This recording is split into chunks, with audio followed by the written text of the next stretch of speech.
Salut. Salut Désiré, salut Marie-Louise. Tu sais, frère Guy, je voulais qu'on revienne un peu sur un concept là. Ouais.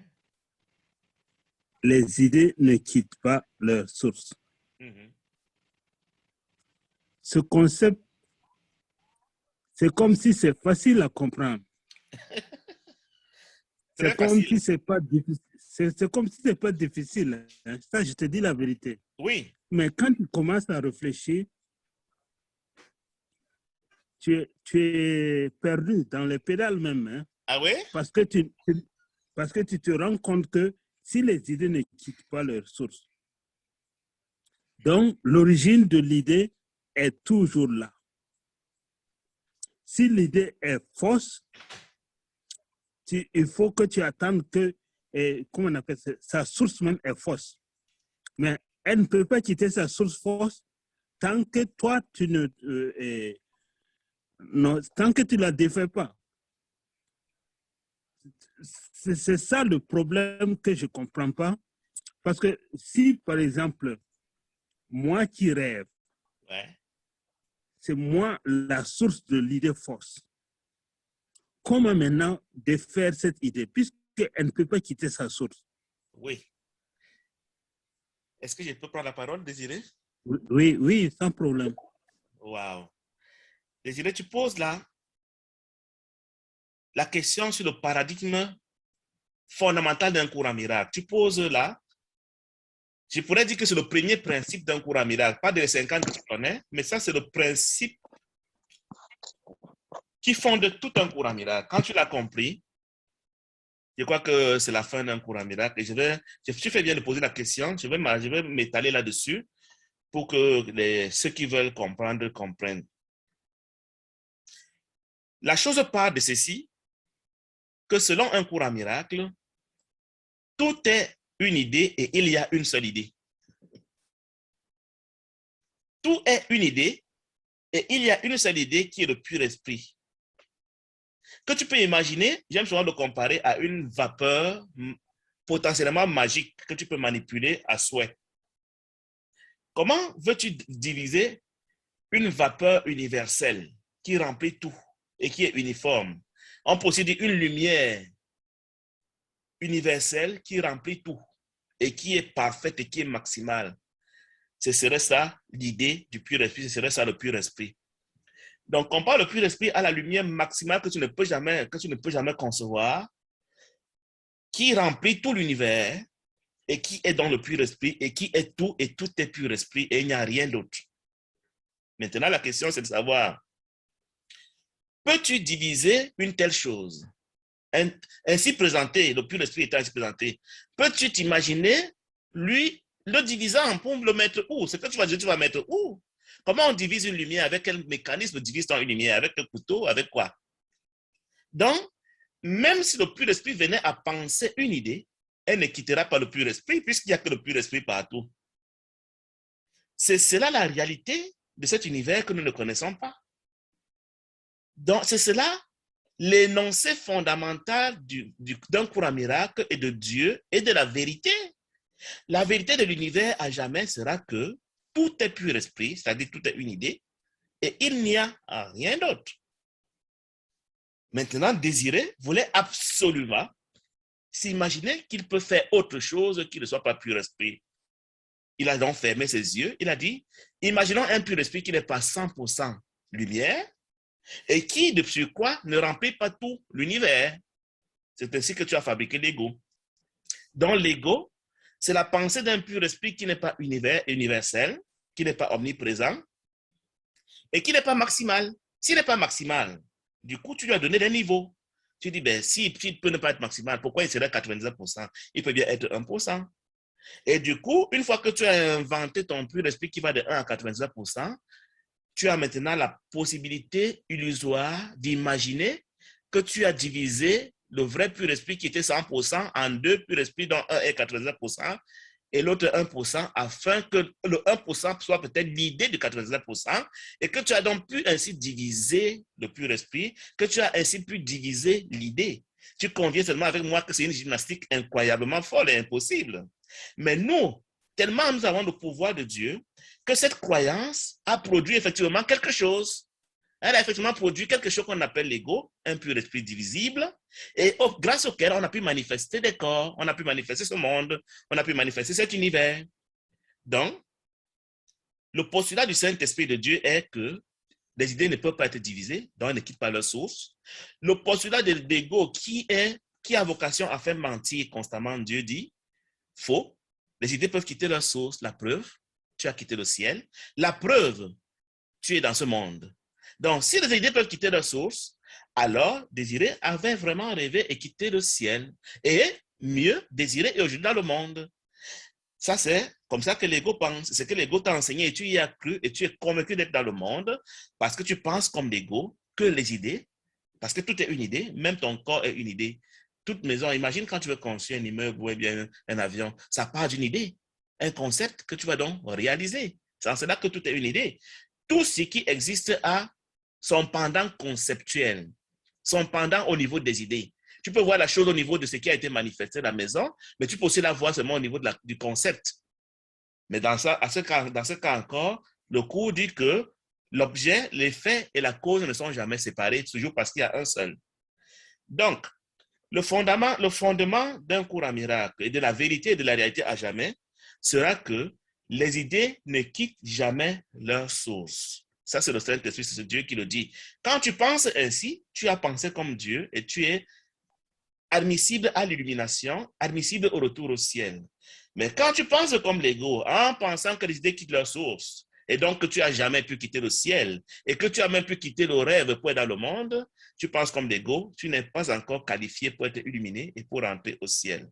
Donc tu as le choix libre de penser que les idées quittent leur source, comme l'ego, et rester ici des millénaires encore, comme tu as aussi le choix de dire, pour moi, les idées ne quittant pas leur source, tout ce qui n'est pas pur esprit est une hallucination, ça n'existe pas, ce n'est pas réel, je n'y crois pas, et je ne suis même pas moi-même cela, je suis là où mon idée source est restée, au ciel, dans le pur esprit, en Dieu.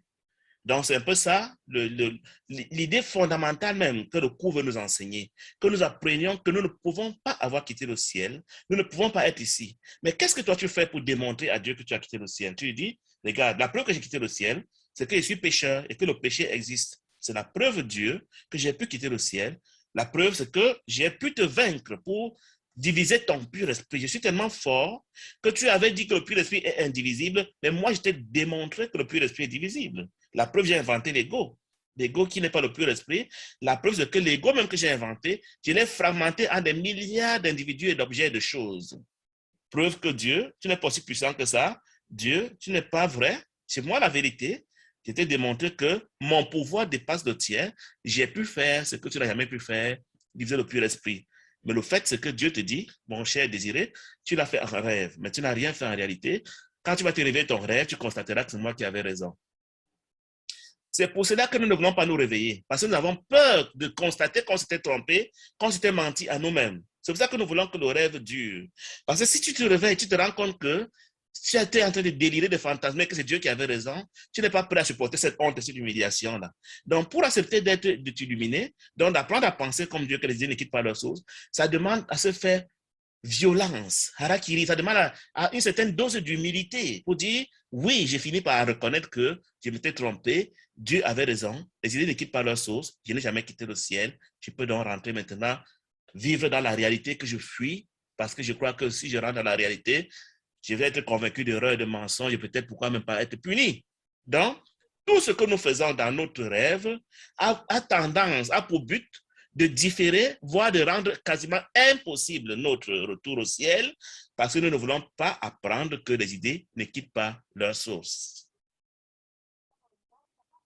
Vous avez la parole. Ok, bien dit. Donc, si je comprends, les idées que j'ai dans le rêve ne peuvent pas quitter le rêve. Elles ne sont même pas, le cours dit... Non, je veux dire qu'elle est fausse, elle est puisque ça vient de l'ego, puisque l'ego il n'y a même pas, elles ne sont même pas réelles, c'est des hallucinations. Elles ne sont pas réelles, voilà, exactement, elles ne sont pas réelles. Donc, ça veut dire que ce ne sont pas des idées, mais des idées rêvées qui n'existent même pas. Tu as tout dit. Et c'est la fin d'un cours à miracle. Quand tu l'acceptes et tu le vis, mais tu as fini le cours Amira, sans l'avoir étudié. Parce que, tu sais, c'est la confusion que moi je faisais parce que je pensais que les idées que j'ai, même dans le rêve, ce sont des idées. Donc, ça vient de l'esprit, du Fils de Dieu. Donc, ça ne va pas quitter le Fils de Dieu. Tu vois, alors que j'avais oublié que non, c'est le Fils de Dieu qui rêve. C'est ça. Et ce rêveur n'est même pas réel en plus. C'est-à-dire que c'est un double rêve. C'est-à-dire que le corps désiré n'est qu'un corps rêvé par un autre rêveur qui lui-même n'est pas réel. C'est fou, hein? Mm-hmm. C'est le principe des rêves en cascade. On a des rêves emboîtés les uns dans les autres comme les poupées russes. On dit deuxième niveau de rêve, mais en fait, nous sommes dans un niveau de rêve, peut-être de millième niveau de rêve, desquels il faut remonter pour arriver au rêve de départ afin de rentrer au ciel. Donc, tu as deux chemins. Tu as le cours qu'on passe à l'échelle de l'illumination ou l'échelle de l'expiation. Tu es en phase descendante quand tu crois que les idées qui leur source, tout ce que tu fais te fait descendre d'échelle. Maintenant, quand tu as appris cette leçon et que tu veux rentrer au ciel, tu te mets dans la phase montante de l'échelle qui te ramène à la source de la séparation où tu avais cru que les idées qui leur source. Ok, fantastique. Merci, parce que c'était compliqué chez moi quand même. Le cours a ceci qu'il est holographique. Presque chaque question résume tout le cours. À chaque détour de chaque question, on a l'impression qu'on est en train de résumer tout le cours et qu'il n'y a plus rien à dire. Parce que là, c'est un paradigme holographique. Chaque fois que tu traites d'une question de cours d'une manière exhaustive, tu as quasiment répondu à tout le cours en miracle. Salut. Bye bye. Merci beaucoup, Frère Guy. Merci beaucoup. C'est moi, bye. Non, est-ce que je voulais savoir si l'explication que tu as donnée avant là oui. a un rapport avec la question que tu as posée, que quand tu affirmes voir l'ego dans ton frère, qu'est-ce que c'est ça? On peut retrouver tout ça. Comme c'est un cours holographique, chaque question renvoie. On peut introduire cette réponse-là dans cette question-là. Quand je vois l'ego en toi, ça veut dire que je crois que tu n'es pas moi. Oh, l'idée qui est en moi... Tu es en train d'affirmer la bivalence. Oh, l'ego, je suis une idée et ce que je pense est en moi. Tu vois? Donc, quand je crois parler de toi, je me trompe. Le concept des idées qui parlent leur source est tellement large. Par exemple, même si on prend dans le cadre du rêve, quand on regarde le rêve, comme c'était l'idée de départ de désirer, que même dans le rêve, comment les idées qui parlent leur source? Désirer, quand je te donne une idée, est-ce que je la perds? Oui. Non? Quand je sors une idée comme je l'ai sortie là maintenant, 200 000, 300 000 personnes vont l'entendre, je ne la perds pas. Au contraire, plus les gens vont l'accepter pour vrai, plus elle sera renforcée dans mon esprit. Donc, si j'ai la pensée de ce que tu as l'ego, cette pensée vient d'où? De mon esprit. Ça veut dire qu'elle n'a pas quitté mon esprit. Ça veut dire que mon esprit même croit que lui, c'est lui. Parce que l'esprit inconscient, comme j'ai souvent le dire, ne te reconnaît pas. Il ne te connaît pas. L'esprit inconscient est aveugle. Quand je dis Marie-Louise à l'ego, lui ne connaît pas Marie-Louise. Il ne connaît que moi dans mon cocon, dans mon univers. Donc, quand je crois parler de toi, lui considère que je parle de moi-même. Parce que je vous ai dit que l'ego est bivalent. L'ego ne distingue pas les êtres, les hommes. Pour lui, nous sommes nous-mêmes. Donc, quand moi je crois parler de toi, il dit, mais il ne connaît même pas les noms. Il te connaît seulement comme une idée. Il sait que tu es l'ego dans l'ego que je suis. Donc, quand il dit que l'ego est l'ego, il comprend que je parle de moi-même et que je dis de moi-même que j'ai l'ego. Donc, chaque fois que nous croyons parler de quelqu'un d'autre, nous sommes en train de parler toujours et toujours de nous-mêmes. C'est pour ça que nous avons intérêt à ne penser que du positif des autres et non pas du négatif. Parce que quand on parle négatif des autres, c'est de nous-mêmes que nous pensons. Et naturellement, donc, quand nous pensons du positif de nous-mêmes, c'est nous-mêmes que nous bénissons. Donc, effectivement, Marie-Louise, ça rejoint cette pensée des idées qui parlent de ça. Tu peux l'appliquer même dans intra-rêve, dans le rêve, en te souvenant toujours de ce que toute pensée qui traverse mon esprit est dans mon esprit et ne quittera jamais mon esprit. Donc, si je la prends pour vrai, c'est moi-même elle va s'appliquer à moi. Donc, quand je te dis, tu as l'ego, je dois te délivrer de l'ego, tu dois me payer pour que je te délivre de l'ego.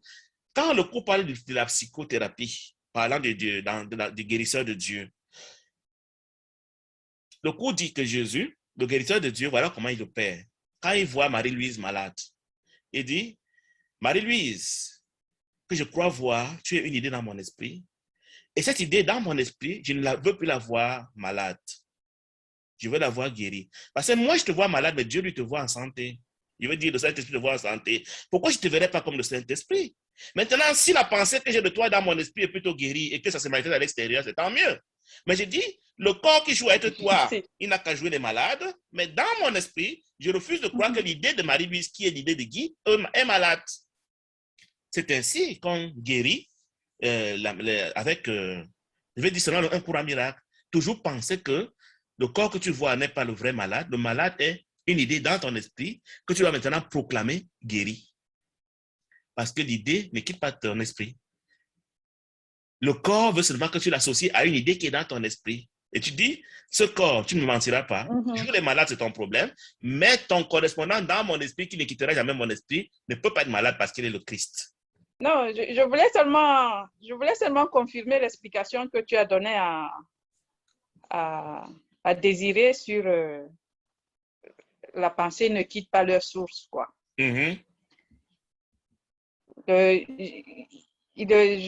lu ça dans une leçon. Je ne sais plus, c'est entre 320 et 326, là quelque part, que nous sommes les idées dans l'esprit de Dieu. Tout ce qu'on fait ici, c'est l'illusion, c'est le rêve. C'est nulle part. C'est un peu comme les bonhommes qui sont dans ton rêve de nuit. Ils sont où? Ils disparaissent quand tu te réveilles. De même, quand on va se réveiller au ciel, on verra qu'on n'a jamais été ici. Si on écoute les gens qui font des témoignages de mort imminente ou bien qui ont fait des voyages de l'autre côté, ils disent toujours, j'avais l'impression de revenir chez moi. Je reconnaissais là où j'étais. Parce que ce n'est pas la première fois qu'on vient sur la Terre. C'est un milliardième de fois qu'on était là. Donc, peu importe là où tu vas dans la transcendance, tu vas savoir que tu as déjà été là. C'est dans le passé. C'est ça. Et même au ciel, tu auras l'impression de retourner chez toi. C'est pour ça que quand on décède, on se retrouve chez soi. On se retrouve avec les siens, mais pas toujours les mêmes, selon l'univers où tu te retrouves. L'univers, oui. C'est ça. On a vraiment l'impression de rentrer chez soi quand on décède. C'était la question qui me dérangeait le plus dans ces 2 jours-là. Et ta réponse, je suis en train de digérer un peu parce que ça fait que maintenant, je vois le côté du rêve. Avant, j'avais oublié le côté du rêve. Je voyais seulement l'idée. J'ai dit, mais je suis fils de Dieu et j'ai une idée. Et ça ne doit pas me quitter parce que je suis fils de Dieu. Tu vois, et j'ai oublié que non, mais c'est le fils de Dieu qui rêve. C'est ça. Maintenant, je suis en train de digérer parce que c'est très fort. Je te dis la vérité, très fort.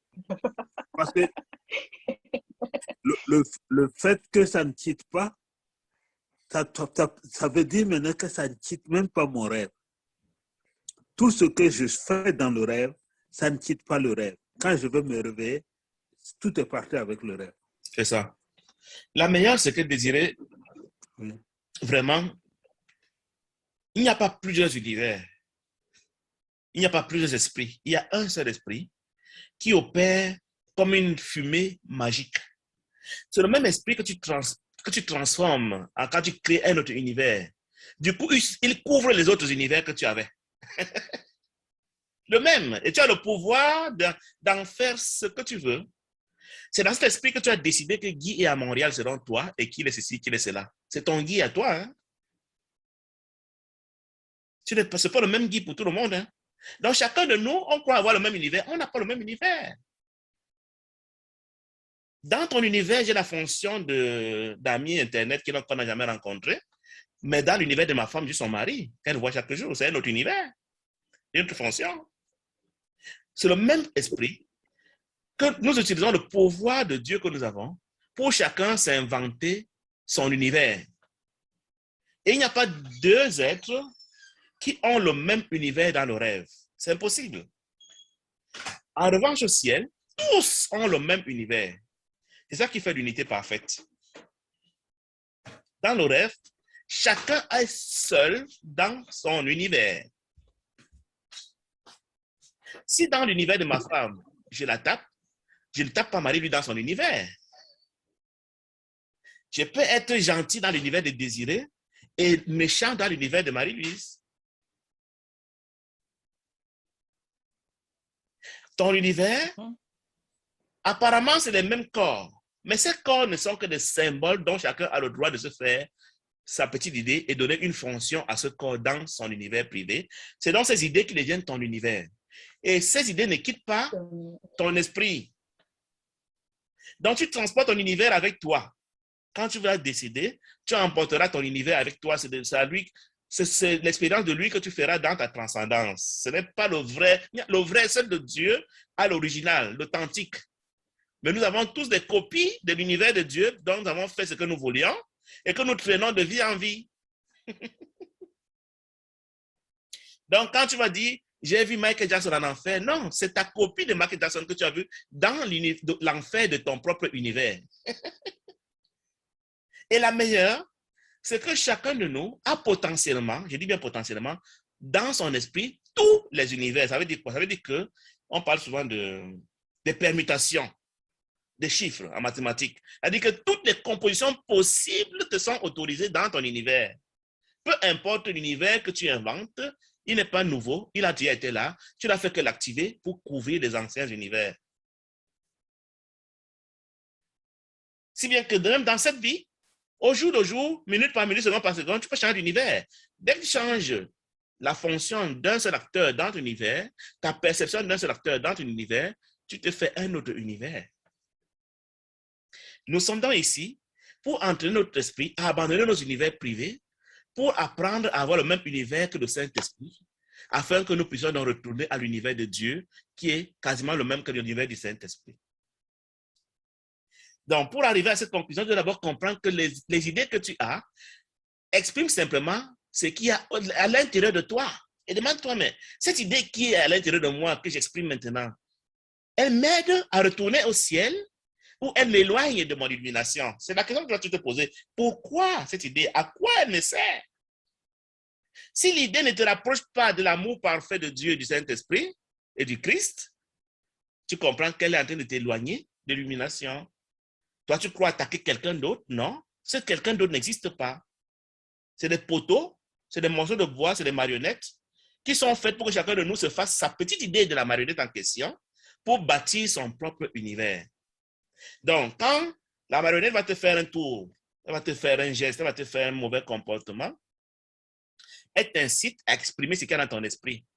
Si tu la juges, tu es en train de dire, je crois en la division, je crois à la séparation, mon esprit est donc encore divisé.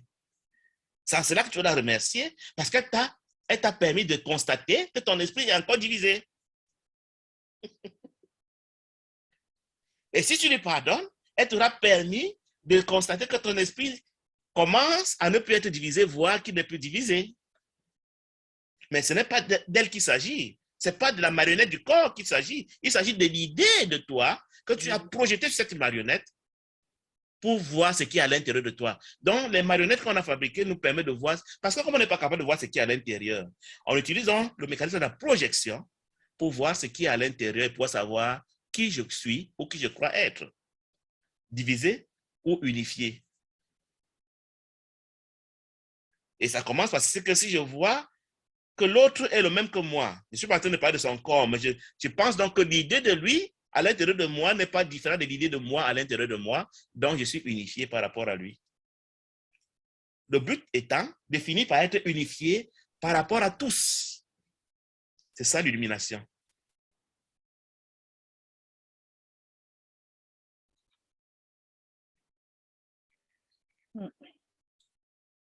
Il n'y a personne dehors. Il y a des marionnettes qui ont pour but de m'aider à constater ce que je suis à l'intérieur de moi-même.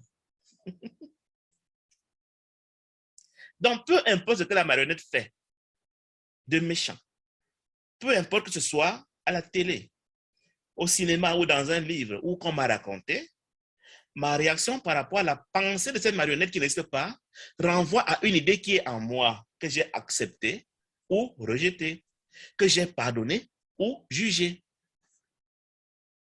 Parce que Les idées ne quittent pas leur source.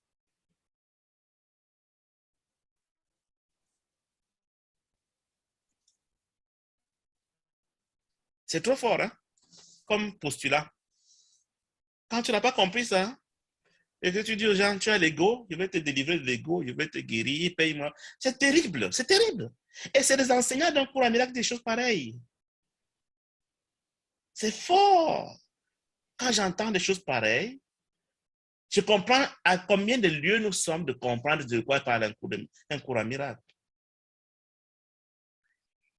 S'il faut que ceux qui jouent les guides de notre génération d'un cours à miracle soient à ce niveau de compréhension, qu'est-ce qu'ils enseignent à ceux qui les écoutent, ceux qui les suivent, ceux qui les admirent?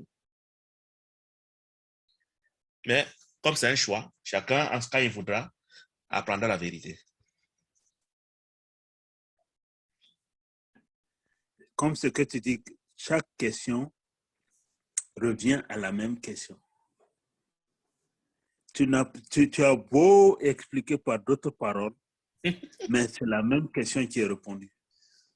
C'est ça. C'est maintenant que je viens de voir même dans tes réponses, hein, quand tu répondais, ouais, quand tu as répondu la fois passée et quand tu réponds maintenant, je vois que c'est la même chose, c'est dit autrement seulement. C'est ça. Si tu remarques bien la dernière vidéo qu'on a faite ensemble, Désiré, tu as posé 2 questions, c'était presque la même question, mais j'ai répondu autrement les 2 fois. Exactement. C'est quand tu as révélé ça que j'ai commencé à réfléchir maintenant, les réponses que tu donnais là. Je vois que le gars, il a dit la même chose seulement autrement.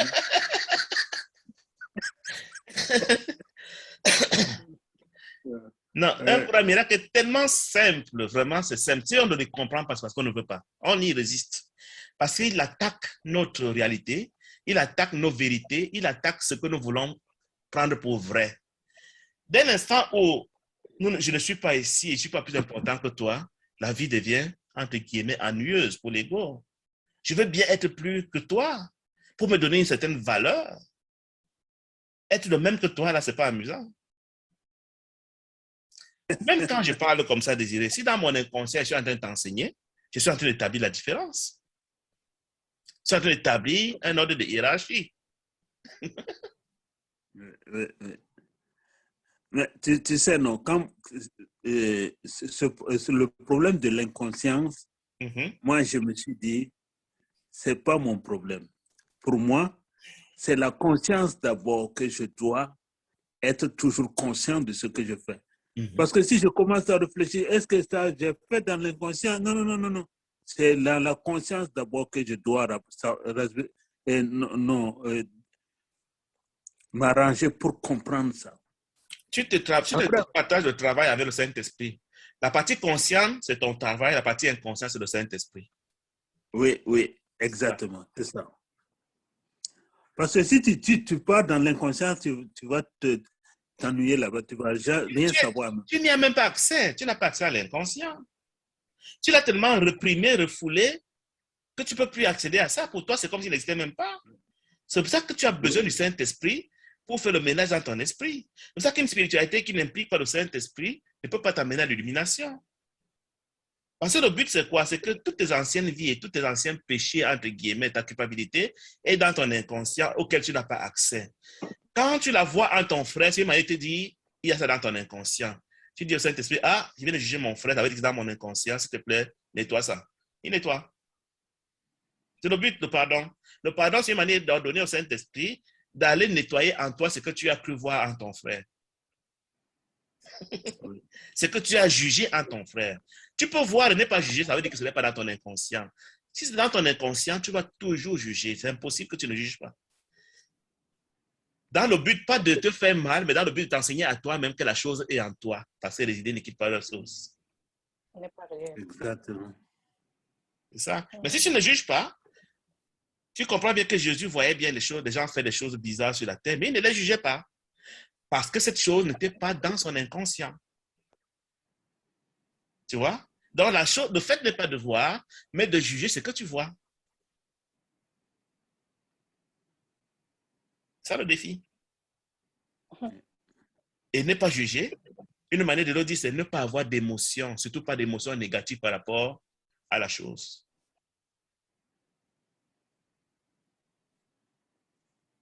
Ne pas avoir de rejet, d'accusation, de jugement, de mépris. Parce que la chose n'est pas en dehors de toi, elle est en toi. Parce que le plus dur, c'est se pardonner à soi-même. Hein. Ce n'est pas de pardonner aux autres. Le plus dur, c'est se pardonner à soi-même. D'abord, Oui. la culpabilité, c'est une auto-accusation. Pas forcément quelqu'un t'a accusé. Toi-même qui décides que ce que j'ai fait n'est pas bien. Donc, se pardonner à soi-même est très difficile. Exactement. Tu dis, j'ai transgressé mes valeurs. J'ai transgressé les valeurs du Dieu auquel je m'identifie. Et du coup, tu te sens coupable. Mais quand tu comprends que dans un rêve, il ne se passe rien, mais tu te relâches. Mais tu sais, la fois passée, tu as dit une phrase qui m'a aussi un peu libéré là. Tu as dit qu'on a fini la course, on a eu le trophée, mais on fait toujours semblant de faire la course. C'est ça.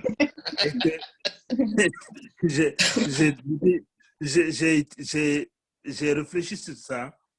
Après, j'ai dit, mais comment je fais tellement semblant que je dois laisser tous ces jeux-là? Parce que j'ai déjà le trophée. Pourquoi je fais semblant encore? Et tu as dit encore que le but du cours, c'est la paix. J'ai dit la paix. Tu n'as pas besoin que quelqu'un te dise, oh, Désiré, tu as la paix. Non. Quand tu as la paix, tu as la paix. Tu n'as pas besoin que quelqu'un vienne te dire, tu as la paix. Toi-même, tu sais que c'est la paix parce que tu ne peux pas comparer ça à quelqu'un, tu ne peux pas comparer ça à quelque chose. Le coup dit, la paix ne s'enseigne pas. L'amour ne s'enseigne pas. C'est là où ce n'est pas là. Exactement. Et tu ne peux pas le démontrer à quelqu'un. C'est tellement personnel. Effectivement, c'est tellement personnel. Quand j'ai cerné ce message-là, je me suis dit, vraiment, ça laisse tomber beaucoup de choses. Oui. Et tu sais, au début, je te disais même que moi, j'aimais les compétitions parce que je voulais toujours démontrer que je connais quelque chose. Mais actuellement, j'ai dit non, zéro. Ça ne veut rien dire. J'ai dit, mais je suis déjà arrivé. Qui je dois démontrer à moi-même que je connais quelque chose? Moi, c'est la paix que je recherche. C'est tout. Et je te dis, c'est pas facile. C'est au début, tu luttes contre toi-même. Mais quand tu comprends ça, tu vois que tu te libères un peu. Tu luttes contre des ombres. Tu ne luttes même pas contre toi-même parce que tu n'es pas là. Exactement. Je vous dis, quand je réponds aux questions, souvent, je dis des choses que je n'ai pas. D'abord, je ne les prémédite pas. Et puis, je dis des choses qui me surprennent même après. Je dis, mais qu'est-ce que j'ai dit là? Qu'est-ce que ça voulait dire? Pourquoi j'ai dit ça? J'apprends moi-même encore de ce que le Saint-Esprit, je suppose, dit au travers de moi. Je dis des éléments que quand tu crois avoir fait quelque chose, que ce soit en bien ou en mal, tu vas te sentir coupable. Après, je me suis dit, mais pourquoi j'ai dit ça? Avec du recul, j'ai compris que tu ne peux jamais faire à la perfection. Tu ne seras donc jamais satisfait de ce que tu fais, en bien ou en mal. Très souvent, quand tu fais en bien, tu fais à quelques personnes et pas aux autres. Tu as divisé. Et quand tu fais en mal, naturellement, la culpabilité est encore plus facile à comprendre. Donc, autant ne rien faire pour ne pas te rendre malheureux que de faire en bien ou en mal et puis te sentir mal. Ça ne veut pas dire que tu ne fais pas. Ça veut dire que ce que tu fais, tu ne lui donnes aucune valeur dans le processus de ton illumination. Tu ne l'étiquettes pas comme étant pas bien, moins bien, pas assez bien, ainsi de suite. Si tu t'évalues en bien ou en mal, tu seras malheureux. Tu vas toujours constater que ce n'est pas la perfection. Parce que la perfection ne fait pas. La perfection est. Quand dans le cours, il est écrit quelque part, tu n'as besoin de rien faire. Ça veut dire que le faire n'est pas du domaine de la perfection. Si tu opères dans la perfection, tu fais pour t'amuser, mais tu ne fais pas comme cherchant à améliorer ta perfection. Exactement. Notre faire là, c'est exclusivement dans le rêve. C'est ça. On n'améliore pas la perfection. Donc, le faire ne peut pas améliorer la perfection. C'est la même idée. Désirer, tu as terminé la course et puis tu veux encore prendre le relais pour courir encore plus vite, plus fort. Tu dis, je vais faire un dernier tour de piste. Et tu te foules le pied, tu dis, oh mon Dieu, je me suis foulé le pied, je serai en retard, il va échouer. Alors que tu as déjà eu le fanion de gagnant de la course. C'est ça? On n'a besoin de rien faire. En tout cas, je suis satisfait pour la réponse que tu as donnée là, sur les idées là. Vraiment, je suis en train toujours de réfléchir sur ça. Je te dis, je le digère. Parce que c'était la façon, c'était très compliqué pour moi, parce que je ne faisais pas la part des choses entre les idées du Saint-Esprit et les idées rêvées de l'ego. Et quand j'ai vu que c'est ça le problème, parce que quand c'est idée, moi, je ne me suis pas posé la question, c'est la source, c'est où, c'est idée du Fils, mais le Fils est en train de rêver. Donc, des idées qui n'existent pas. Pourquoi l'idée du Fils ne sait pas? Parce qu'elle est limitée à un seul. Les idées sont naturellement partagées. Il y a une seule idée qui est universelle. Donc, si une idée n'est pas partagée, elle n'est pas réelle. Ce n'est pas une vraie idée. C'est une idée rêvée. Pendant ton rêve, tu crois que tu es seul dans ton rêve, tu rêves seul dans ton rêve. C'est pour ça que ce n'est pas des vraies idées. L'idée est par essence illimitée et partagée par tous.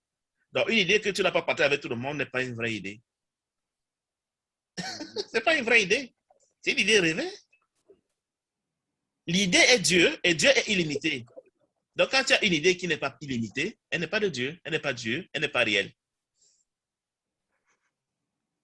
Exactement. C'est tout. C'est ça que nous devons vraiment savoir distinguer le réel du rêve et savoir que tout ce qui est du rêve n'a aucun effet sur la réalité, mais alors aucun effet. Tu sais, parce qu'on nous a enseigné à voir, non, à croire ce que nous voyons. Et comme personne n'a jamais vu le ciel étant sur terre, c'est difficile de croire au ciel. C'est ça. Parce que personne n'a jamais, ne va jamais te dire que voici, j'ai été au ciel, je suis revenu. Tu vois. Et la fois parce que quand tu as expliqué sur les ondes, en parlant des univers, vraiment j'étais satisfait. Je dis, mais c'est pas parce que je ne suis pas sur la fréquence 3,9 que, non, par exemple 3,9 que la fréquence 10 ne marche pas. C'est ça. C'est pas parce que je suis sur la fréquence 10 que la fréquence 15 ne marche pas. Ça marche. Il suffit seulement d'être sur... mais dis donc, ça m'a vraiment libéré aussi. Quand j'ai compris ça, j'ai dit, mais dis donc. Donc, le fait que je vois mon corps comme solide même, c'est parce que je suis dans la fréquence des corps solides. Si tu changes de fréquence, le corps sera plus solide. Oui. Quand je veux changer de fréquence, ça ne va plus être solide. Mais je veux trouver que dans cette fréquence-là, il y a d'autres corps solides là-bas. J'ai un autre corps qui est solide là-bas. Qui est plus solide même que ce que j'ai actuellement. C'est ça, Désiré. Quand j'ai compris ça, j'ai dit, mais dis donc, pourquoi on ne peut pas le comprendre comme ça? J'ai dit, mais si j'avais cette compréhension, mais je ne me plains pas. Hein. Je suis très, très satisfait. C'est ça? Parce que quand tu écoutes, par exemple, ceux qui ont fait les expériences de mort imminente, ou bien ceux qui font comme Bullman, qui fait les sorties de corps, quand il est de l'autre côté, il ne doute pas d'un corps qu'il a. Et il se voit réellement. Il a dit même qu'il est plus solide. Il est même solide là-bas. Il est solide. Il est solide là-bas. Il a pu être dans la fréquence de cet univers. C'est ça. Et comme il est là-bas, même, et il dit même que son corps physique maintenant, c'est comme un brouillard. Et la meilleure, c'est que même quand on est dans une fréquence, on peut ne pas être bien ajusté. On peut avoir des interférences. Tu vois? Tu peux être dans une fréquence, mais tu n'es pas bien calé, tu n'es pas bien ajusté. Un peu comme quand on capte des fréquences dans une radio, un poste de radio. Si l'aiguille n'est pas bien positionnée, le signal ne sera pas parfait. Ou alors quand tu captes le signal de téléphone, si tu n'es pas bien calé sur la fréquence, le son ne sera pas parfait. Exactement. Tu vois, il y a encore des petites nuances parce que nous croyons au niveau. Au ciel, il n'y a pas de niveau. C'est ça ou ce n'est pas ça. Il y a une question que Léon nous pose là. Il est avec nous sur Zoom, mais il pose une question par écrit. Je vais un peu la lire pour voir si on peut lui apporter un élément de réponse. Donc, il nous demande si, après avoir pratiqué le pardon quantique parfaitement, il va encore se réincarner en un mot. Je dis forcément que non. Mais le but de notre existence, c'est de nettoyer notre esprit inconscient de toutes les idées fausses que nous avons apprises pendant des milliards de vies. C'est ça le pardon. Chaque fois que tu pardonnes à une idée fausse, le Saint-Esprit va la supprimer de ton esprit inconscient. Et quand tu as fini de supprimer toutes tes archives des pensées fausses, tu n'as plus que les pensées vraies et tu peux donc retourner au ciel. C'est tout. Donc, si nous revenons dans le monde aussi longtemps qu'on n'a pas pardonné toutes nos idées fausses, nos croyances fausses. Une croyance fausse se manifeste à l'intérieur de nous sous la forme d'un démon. Toute idée fausse devient un démon dans mon esprit. Toute idée vraie devient un être lumineux. Donc, aussi longtemps que j'ai encore une croyance fausse, du genre le monde est réel, du genre je suis un corps, du genre mon frère est différent de moi, du genre, c'est pas moi, la réincarnation est vraie du temps, c'est pas moi quoi, du genre j'ai quitté le ciel et que c'est encore. Chaque croyance fausse que j'ai dans mon inconscient devient un démon dans mon inconscient et quiconque a encore des démons dans son inconscient ne peut pas retourner au ciel. Donc, le but de l'existence, c'est de demander au Saint-Esprit de défaire, de nettoyer toutes mes croyances fausses sur mon ordre. C'est moi qui pardonne d'abord. Je dois d'abord voir la croyance à l'extérieur. Au lieu de juger la croyance, je lui pardonne et le Saint-Esprit comprend que je n'y crois plus. Parce que les croyances fausses que j'ai acceptées dans mon inconscient, je les ai acceptées volontairement pour m'empêcher volontairement de retourner au ciel. Parce que je ne voulais pas retourner au ciel. Donc, une fois que Dieu au Saint-Esprit, cette croyance fausse, il ne la veut plus, il comprend que je veux dire retourner au ciel, il la supprime. Et le jour où il va supprimer toutes mes croyances fausses, il pourrait donc partir au ciel, effectivement, je ne reviendrai plus. Donc, nous nous réincarnons aussi longtemps que notre esprit inconscient a encore des croyances fausses, c'est-à-dire des croyances qui sont inadmissibles au ciel. Tu ne peux pas aller au ciel avec des croyances fausses. Tu ne vas pas te sentir à l'aise, tu ne vas pas t'adapter, tu ne seras pas à l'aise là-bas, tu ne te comprendras même pas. Par exemple, il y a une croyance fausse qui dit, pour gagner, quelqu'un doit perdre. Ça ne marche pas au ciel. Au ciel, on donne toujours à tout le monde. Donc, si je crois encore que je dois gagner au détriment de quelqu'un, et j'arrive au ciel où c'est impossible, il serait dépaysé. C'est un peu ça le but de notre démarche spirituelle. Le but de nos incarnations rêvées est d'apprendre à penser comme on pense au ciel pour nous adapter au ciel. C'est le seul but. Celui qui y est parvenu n'a plus besoin de revenir à l'école. Les incarnations rêvées sont comme des salles de classe où nous venons apprendre à penser comme au ciel au moyen des épreuves que nous traversons, au moyen du cinéma que nous font nos frères, entre guillemets, pour que nous découvrions nos croyances fausses. Donc, quand mon frère fait semblant de voler et que je pense qu'il n'est pas bien, il n'est pas gentil, il est méchant, je suis en train de m'enseigner à moi-même que je crois encore qu'il est différent de moi et que ce que je vois dehors, là, c'est lui. Alors que le vrai, lui, ne peut pas le faire. C'est le faux, lui, le comédien. Et si le comédien, pour moi, mérite d'être jugé, c'est que je crois que le comédien est réel, je ne peux donc pas rentrer au ciel. C'est ça qu'il s'agit. Le fait de se réincarner, c'est que tu n'as pas encore atteint la fréquence du ciel. Oui. Donc, tu reviens, tu es en train de chercher, puisque ça n'existe pas, c'est un rêve. La réincarnation est une fausse idée, donc tu es en train de chercher toujours. Moi, tu étais par exemple dans la fréquence B. Moi, ça n'a pas marché. Tu penses que si tu viens sur A, ça va marcher. Tu vois? Mais tu crois que tu es revenu, tu étais B, tu es venu A. Tu penses que tu es différent de A, alors que c'est la même personne qui est là. C'est trop bien dit. Quand j'ai commencé à réfléchir sur ça, il y a quelque chose qui m'a un peu intrigué. Oui. Dans le livre de Gary, on a montré Gary avant, après. Donc, ça veut dire que tous les Gary qui ont passé sont là.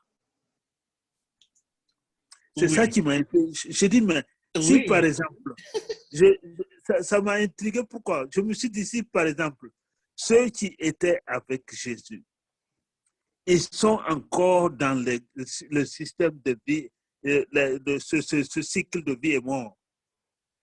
J'ai dit, mais si moi j'étais pendant Barnabas, j'ai dit, mais quand ça va durer encore, hein? Et je ne suis pas prêt pour que ça dure comme ça. J'ai dit, je dois tout faire pour comprendre ce truc-là. Parce que rien n'est dehors. Si je ne comprends pas, c'est moi qui ne comprends pas. Ce n'est pas quelqu'un qui m'empêche, ce n'est pas quelque chose qui m'empêche, parce qu'il n'y a rien dehors. Quand la Bible parle du trou de l'église, c'est de ça qu'il s'agit, du chemin étroit qu'il faut trouver. Imagine qu'il y a des milliards de fréquences. Tu dois trouver la petite et unique fréquence qui te donne la sortie du rêve pour t'amener au ciel. Waouh! Oui. C'est ça le défi. Depuis des milliards d'années, on cherche. On a les guides, un peu comme le transistor avec le bouton pour trouver la position du radio bien précise en onde courte. Tu cherches la position, et parfois c'est... Moi, je me souviens quand j'étais étudiant en Allemagne et que je voulais un peu écouter des informations du Cameroun, c'était sur des ondes courtes et il fallait trouver une position tellement sensible que si tu bougeais seulement un peu, tu quittais la position et tu n'écoutais plus les informations qui venaient du Cameroun. Exactement. C'est la même chose avec le ciel. Donc, pour trouver la fréquence ciel, mon ami, il faut une précision dans l'auge suisse, peut-être même plus que ça. Il faut penser exactement comme Dieu sans la moindre variation. Aussi longtemps que tu n'as pas trouvé cette fréquence, tu reviendras la chercher. Et la fréquence est comparable au système de pensée. La fréquence est simplement le système de pensée. La fréquence n'est pas quelque chose de magique. Si tu penses exactement comme Dieu, tu trouves la porte du ciel. Mais pour la trouver, c'est ça le défi. C'est pour ça que nous ne parvenons pas. Nous sommes en train de danser parfois à côté de la porte, mais ça peut durer des vies. Hein? Tu flottes à côté de la position, la bonne position, mais tu ne la trouves pas. Le concept de fréquence est tellement... Je veux dire ça, comment je peux dire ça? Il aide à comprendre la chose. Tu vois, les ondes sont superposées, elles sont toutes là. Mais pour te caler à la bonne fréquence, celle du ciel, c'est-à-dire que tu penses exactement comme Jésus pensait sur la terre, tu penses exactement comme le Saint-Esprit pense, c'est-à-dire que tu es prêt à penser exactement comme Dieu, il n'y a pas d'illumination pour toi, c'est des histoires. C'est des histoires. C'est pour ça que les maîtres de Gaïa Renard disent, si c'était facile de se retrouver au ciel, mais tout le monde y serait déjà là. C'est sans compromis. Oui. Il faut faire le choix radical de Dieu seul, sinon rien. Quelque part, ils ont dit à Gary Renard, combien d'entre vous sont capables de dire, Dieu, je ne veux que toi. Je ne fais que ce que je vois mon Père faire. Ce que le Père fait, je fais. Et ce que le Père ne fait pas, je ne fais pas. Parce que ce que le Père ne fait pas, c'est l'homme qui fait. Et c'est l'ego qui fait et je ne fais pas avec. C'est sans compromis. Cette compréhension d'un cours en miracle, quand tu l'as, tu ne peux plus te prétendre illuminé. Non. Illuminé, ça veut dire que tu penses déjà comme Dieu. Tu n'as plus rien à faire ici. Les illuminés sont souvent très discrets. C'est-à-dire que quand tu as compris qu'il n'y a rien, il n'y a rien. Qu'est-ce que tu veux faire? Tu vas remarquer que les maîtres de Gaïa Renard, dans leur dernière vie, n'ont jamais enseigné personne. Hein? C'est à peine si les illuminés viennent même enseigner. Et tu entends quelqu'un fait beaucoup de bruit comme moi, là, c'est un perroquet. Ah, n'est-ce pas? Quand tu as vraiment réalisé qu'il n'y a aucun enjeu et qu'il n'y a personne ici, mais tu veux enseigner à qui? De quoi on parle là? Exactement. Tu veux enseigner à qui? Oui, tu peux enseigner, mais si tu enseignes comme enseignant quelqu'un de réel, tu n'es pas illuminé. J'étais en train de dire que, selon les auteurs d'un cours en miracle, c'est exactement ce qu'il y a dans un cours en miracle que Jésus avait dit quand il était sur la terre, mais ses contemporains n'ont pas pu comprendre ça. Comme c'était trop compliqué, comme tu le dis si bien, ils ont retranscrit comme eux ils pouvaient comprendre. Ils ont reformulé comme ça pouvait passer dans leur esprit. Ils ont mis ça dans un langage dualiste alors que lui parlait unité parfaite. Tu vois? Donc, le cours en miracle est un rappel de ce qu'il a déjà dit il y a 2000 ans que nous n'avons pas pu comprendre et qu'on a donc manipulé. Cette fois-ci, il s'est arrangé à ce que ce soit donné tel que personne ne puisse manipuler le livre original, même s'il y a des gens qui font des interprétations comme moi, tant que l'original sera là, chacun pourra toujours rentrer à l'original et lire exactement ce qu'il avait dit, qu'il a dit maintenant 2000 ans plus tard. D'un et de deux, quand on a cette compréhension, le paradigme du cours en toile de fond de sa pensée, plusieurs versets bibliques que tu récitais comme un robot, comme un perroquet, deviennent même clairs. Comme quand il dit, soyez un, comme votre Père céleste est un, quelque chose comme ça. Cette unité-là, mais personne ne peut te l'expliquer dans la Bible. Mais ça veut dire que soyez le même esprit que votre Père. Quand il dit, soyez parfait comme votre Père céleste est parfait, mais tu ne vas pas demander à un chrétien de t'expliquer ça veut dire quoi être parfait. C'est là que le cours américain te dit ce que ça veut dire être parfait. Et que tu es même déjà parfait, par exemple. Tu vois, il dit, celui qui a vu le Fils a vu le Père, le Père et moi on est un. Mais si tu n'as pas le paradigme d'un cours américain, comment tu vas expliquer ça dans la Bible? Tu vas le répéter comme un perroquet, mais tu ne sais pas de quoi tu parles. Donc, sans le fondement d'un cours américain, tu peux embarrasser n'importe quel chrétien par rapport au message biblique, même par rapport au message de Jésus, parce que c'est des choses qu'on dit, mais qu'on ne peut pas se représenter à quoi ça correspond. C'est en cela que tu peux même être chrétien, mais lis ta Bible sur le fondement d'un cours miracle, que tu vas beaucoup gagner à comprendre ce que Jésus voulait dire dans la Bible. Je confirme ce que tu viens de dire, Léon. C'est ça, le cours est difficile quand tu ne comprends pas, ou bien quand tu ne veux pas comprendre. Très bien dit. Mais quand tu comprends, le cours devient très simple. Quand tu as saisi le fil. Oui. Et libérateur. Oui, quand une question est là, ou bien un obstacle est là, je pense que c'est très dur de comprendre le cours. Mais dès que la question est comprise, c'est comme si c'est une douche froide. Tu es un peu déçu, tu dis, mais je croyais ça que c'était plus compliqué que ça. Pourquoi c'est si simple? Je compliquais cela. L'ego, c'est ce que le cours dit, non. L'ego ne te fait que te donner des problèmes. Donc, pour que toi, tu penses que le cours est compliqué, il te complique encore rajouter. Mais dès que tu comprends, tu vois que, pourquoi je n'avais pas compris ça depuis longtemps? C'est tellement simple. Quand quelqu'un me parle du ciel comme ça, avec ton système des ondes, les fréquences, je vais l'expliquer, et puis c'est fini. Je n'ai plus de problème que Jésus est monté au ciel, que je vais descendre dans l'enfer. Ça, c'est un problème. C'est une fréquence. L'enfer est une fréquence aussi, comme toutes les autres fréquences. C'est ça. Si tu tombes dedans par hasard, tu changes de fréquence, tu zappes, tu dis non, je ne veux pas cette fréquence-ci, tu vas dans une autre fréquence. Parce que quand on est de l'autre côté, le changement de fréquence est instantané. Ce n'est pas comme dans un corps. Le corps a du mal à changer de fréquence. Du moins, on semble que le corps. Mais quand tu n'as plus de corps, mais tu changes de fréquence à la vitesse de la pensée. Mais même le corps, tu sais qu'actuellement, la science est en train de chercher la téléportation. Oui. C'est des fréquences. Oui. C'est la fréquence. Oui. C'est pour cela, quand tu as parlé de fréquence, je te dis, hein, je suis libre. Je peux tout expliquer sur ça maintenant. Parce que je te dis que la fréquence, c'est la fréquence. La fréquence n'est pas dit. L'humanité va se téléporter, c'est prévu, Désiré. Et c'est un changement de fréquence. On va se téléporter. Et sera banal la téléportation. Les avions seront superflus dans quelques siècles. Pour ceux qui auront évolué à ce niveau, les autres vont continuer à prendre des avions. Oui. Tout ce que Jésus a fait sur la terre est à la disposition de tout humain qui pensera exactement comme il pense maintenant, comme il a pensé à l'époque.